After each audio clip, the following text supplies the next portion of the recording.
Good morning student. Now we start factorization. Factorization का basic हम इस वीडियो में करने वाले हैं। 2.1 और 2.2 हमारी डन हो गई, आप जाके वीडियो देख सकते हो। और बेसिक भी मैंने पॉलिनोमियल का करा दिया। फैक्टराइजेशन का देखिए फैक्टराइजेशन क्या होता है, किसी भी चीज को फैक्टर्स में बांटना, है ना। अगर आप कोई काम भी कर रहे हो, कोई सपोज करो आपने कोई ये बुक कोई मैथ्स की बुक है ना, आपको इसका सारी नॉलेज चाहिए तो आप चैप्टर 1 करोगे, 2 करोगे। तो हमने क्या किया, रेशनल नंबर को, नेचुरल नंबर को, हर नंबर को हमने एक चैप्टर वाइज डिवाइड कर दिया। पहला नेचुरल नंबर किया, होल नंबर किया, हर एक एक फैक्टर करते चले गए, तभी तो आपको मैथ्स आई। तो हम भी यहाँ पर क्या करने वाले हैं, किसी भी काम को डिवाइड कर दे, कुछ पार्ट्स में बांट दे, इजी कर दे। फॉर एग्जाम्पल आपका आधार कार्ड नंबर होता है, सपोज करो किसी का आधार कार्ड नंबर ऐसे लिखा रहता है ना, ऐसे तो लिखा रहता है। क्यों लिखा रहता है ऐसे, क्यों लिखा रहता है ऐसे, कि वो इजीली हमें याद हो जाए। किसी तरह उसने डिवाइड कर रखा है, सपोज करो उसने किसी तरह क्या कर रखा है, डिवाइड कर रखा है, इसी वे में हमें याद हो जाए। अब हमारे पास कोई एक्सप्रेशन है, सपोज करो x² + 5x + 6। अब 6 को ऐसे ब्रेक करो कि वो 5 आ जाए, और कैसे करके, प्लस करके आ जाए। हम क्या करते हैं, सबसे कांस्टेंट की मल्टीप्लाई इसके कोफिशिएंट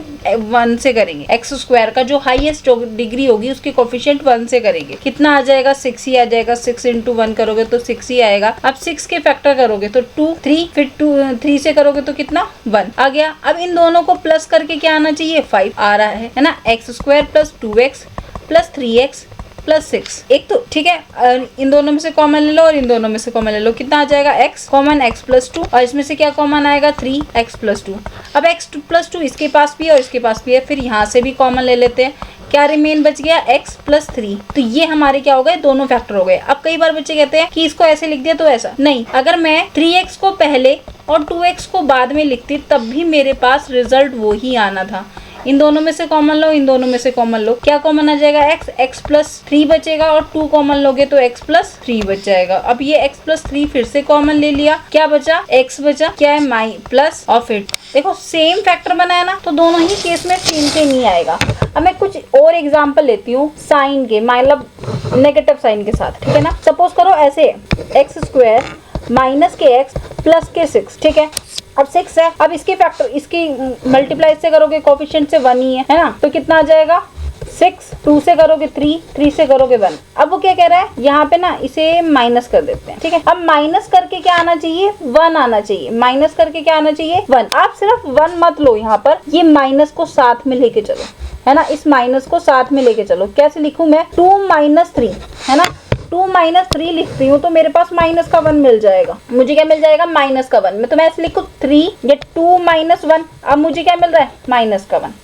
आप जब भी फैक्टराइज करोगे साइड में ये लिख के रखोगे, और इसके कोफिशिएंट के साथ ही आपको लिखना है। अब क्या लिखना है, x² प्लस का 2x माइनस का 3x -6। देखो इन दोनों को सॉल्व करोगे तो क्या आएगा, -x। आपको यहीं पर अपने फैक्टराइजेशन को चेक कर लेना है। अगर ये चीज आपकी करेक्ट हो गई ना, तो फैक्टर कॉमन आना सही हो जाएंगे, अदरवाइज गलती हो जाएगी, ठीक है ना। चलिए सॉल्व करते हैं इसे। x कॉमन ले लो, x + 2 बचेगा, है ना। और यहाँ से -3 कॉमन ले लो, क्या बच जाएगा, x। और इसे क्या, 6 को क्या लिख सकते हो, 2 × 3। 3 आपका चला गया, कौन बच गया, 2 बच गया। माइनस था, माइनस भी चला गया, तो कौन बच गया, प्लस बच गया, ठीक है ना। x + 2 इसके पास भी है और x + 2 इसके पास भी है, तो मैंने कॉमन ले लूंगी x + 2। क्या बन गया फैक्टर, x - 3 बच गया।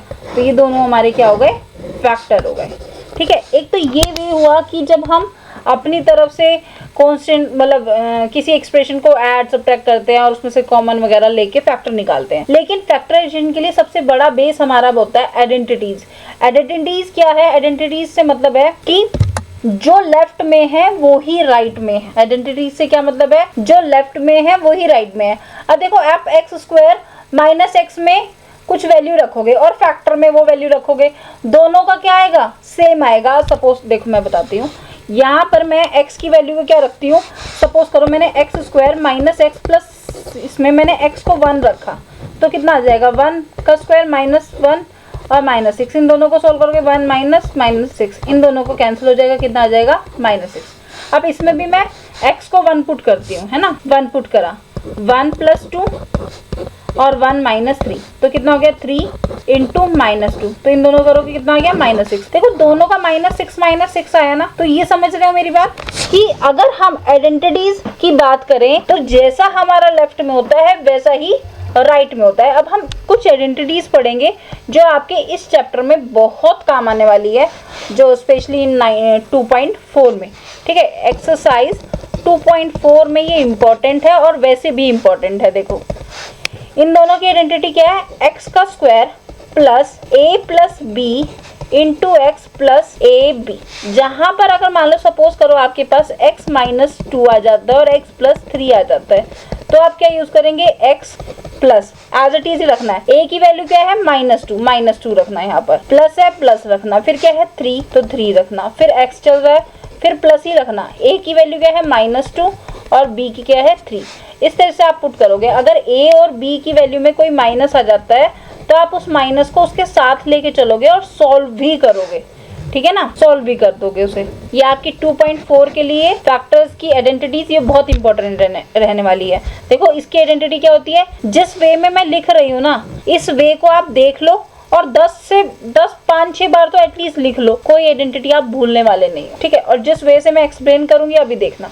देखो स्क्वायर है power a square plus b square plus 2ab, ठीक है। अब मैंने बोला कि माइनस को साथ में लेके चलना है। यहाँ पे भी क्या करते हैं, a स्क्वायर माइनस का b स्क्वायर प्लस 2a और माइनस का b। देखो इसे सॉल्व करोगे तो क्या करोगे, a का स्क्वायर प्लस b का स्क्वायर प्लस माइनस माइनस, है ना, तो क्या आ जाएगा माइनस का 2ab।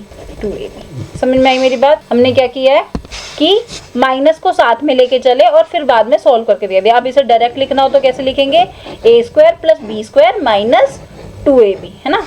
मैं एक बार रीराइट कर देती हूँ ताकि वो a square plus b square minus 2ab, ठीक है।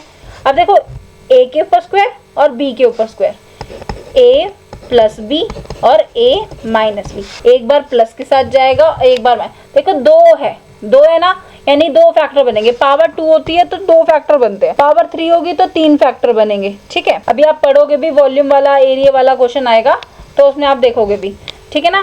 तो 2 फैक्टर है तो 2 डिग्री है तो 2 फैक्टर बनेंगे। अब यहाँ पे क्या है 3, देखो कैसे, a का क्यूब प्लस b का cube plus thrice of ab, जैसे इसमें था, इसमें पावर 2 थी तो 2 लगाया, इसमें पावर 3 है तो 3 लगाया, और इनटू में क्या आ जाएगा a प्लस b। देखो प्लस वाला लिख रहे हैं तो प्लस, समझ में आ रही है। अब माइनस वाला लिख रहे हैं a क्यूब, देखो b यहाँ पे नेगेटिव है तो b के आगे क्या आ जाएगा, नेगेटिव आ जाएगा। यहाँ पे क्यों नहीं आया था, क्योंकि पावर 2 थी। यहाँ पे क्यों आया, क्योंकि माइनस बी की पावर क्या है 3, minus b into minus b करोगे तो क्या आएगा, प्लस का बी इंटू माइनस का बी, है ना। तो कितना आ जाएगा, माइनस का बी क्यूब। तो इसलिए यहाँ पे क्या लगा है, माइनस लगा है, ठीक है। एक्स्ट्रा को मैं इसलिए रब कर देती हूँ, कई बार बच्चे उसे गलत मतलब उसे भी लिख देते हैं साथ साथ फेयर कॉपी में ही अपनी। माइनस का 3ab और a माइनस बी। देखो माइनस वाले में जहाँ जहाँ b है, b नेगेटिव है ना, तो b जितना भी है b के आगे सब माइनस लगा हुआ है। a प्लस का, यहाँ पर प्लस का a है, ये भी प्लस का a है, जहाँ b है वहाँ माइनस है। समझ में आ रही है। अब आ जाओ, जैसे a स्क्वायर और b स्क्वायर अलग अलग था, ऐसी a भी अलग है और b भी अलग है क्यूब में, ठीक है। क्यूब है, प्लस है तो पहले प्लस का फैक्टर, माइनस है तो पहले माइनस का फैक्टर। अब यहाँ पे पावर 3 बनानी है तो क्या करोगे, a का स्क्वायर, देखो a की मल्टीप्लाई इससे करोगे क्या बन जाएगा, पावर 3 बन जाएगा b स्क्वायर। अगर प्लस वाला है तो अंदर आता है माइनस का ab, अगर माइनस वाला है तो अंदर आता है प्लस का ab, ठीक है। देखो प्लस वाले में पहले प्लस, देन सेकंड वाले में क्या है, माइनस है तो माइनस, पहले प्लस है अंदर माइनस, ठीक है। बड़े वाले में माइनस आएगा। समझ में आ रहा है कि प्लस फैक्टर है तो पहले प्लस देन माइनस, इसमें पहले माइनस है तो पहले माइनस देन प्लस। क्लियर है। अब ये वाली आइडेंटिटी तो सबको बहुत अच्छे से भी आती है, a का स्क्वायर b का स्क्वायर प्लस c का स्क्वायर। जैसे हमने यहाँ पे करा था ना twice of ab, similarly pattern इसमें भी चलेगा, twice of ab plus twice of bc plus twice of ca। इससे ज़्यादा इस आइडेंटिटी में कुछ भी नहीं है। चलिए अब इस पे आते हैं। इसमें देखो पहले क्या था, अलग अलग था ना, और इसमें भी अलग अलग है, तो हम भी क्या करेंगे, अलग अलग लेके चलेंगे। a plus B plus c into, यहाँ पे पावर कैसी थी 2, तो यहाँ भी पावर 2 के साथ चलेगा, a square b square plus c square. अब यहाँ पे क्या था, देखो प्लस था तो माइनस यूज हुआ था ना। देखो फिलहाल के लिए माइनस के 3ab भूल जाओ, और भूलना मतलब हम इस पैटर्न को लिखने के लिए, ठीक है ना, ए बी माइनस के बी सी माइनस के सी ए, ये आपका आंसर आ जाएगा। ये बहुत इंपॉर्टेंट है, ठीक है। क्यों? कोई बार क्वेश्चन देता है, वो क्वेश्चन में क्या कहता है, A plus B plus C 0 के इक्वल है, तो A cube plus B cube plus C cube की वैल्यू बताओ। समझ में आ रही है? आप कहोगे ये सारे दोनों का प्लस 0 है तो कैसे सॉल्व करें। बच्चे भूल जाते हैं मोस्टली इसको 3ab को, वो कहते हैं ये भी 0 के इक्वल होगा आंसर। नहीं, ये सारा पैटर्न 0 हो गया, ये माइनस का था, उधर जाके किसका हो जाएगा, प्लस का हो जाएगा। समझ में आ रही है मेरी बात? ये किसका है, माइनस का, उधर जाके प्लस का हो जाएगा। फॉर एग्जाम्पल ये देखो, यहाँ पे मैंने लिख दिया 5 का क्यूब प्लस 4 का क्यूब प्लस आपका 9 का क्यूब, माइनस के 9 है ना, माइनस के 9 लगा देती हूँ। तो अब 5 प्लस 4 माइनस 9, तो कितना आ जाएगा 0। माइनस के थ्राइस ऑफ ए यानी कि 5, ये 4 यानी कि माइनस के 9 सी की वैल्यू। अब ये क्या है 0, अब ये इधर आके किसका है, ये 0 है, ये माइनस का, उधर जाके किसका हो जाएगा, प्लस का। 3 इंटू 5 इंटू 4 इंटू माइनस के 9, जो भी आएगा आंसर। किसकी आंसर हो जाएगा, 5 के क्यूब का, 4 के क्यूब का प्लस माइनस के 9 के क्यूब का, तो वो उसका आंसर हो जाएगा। यहाँ पे ये 0 हो जाता है और ये माइनस वाला उधर जाके किसका हो जाता है, प्लस का हो जाता है। आपने अच्छे से देख लिया होगा, है ना। ये यहाँ पे हाइड हो रहा है थोड़ा सा, इसे मैं लिख देती हूँ दोबारा। यहाँ पे मैं ये थोड़ा सा हाइड हो रहा है, ये आ जाएगा माइनस के बी सी माइनस के सी ए। अब विजिबल है। Thank you, have a nice day. ये आपका बेसिक रहेगा आगे की 2 एक्सरसाइज के लिए, ठीक है, इसलिए मैंने करा दिया। Thank you, bye bye. Video को लाइक शेयर सब्सक्राइब कर दे बेटा।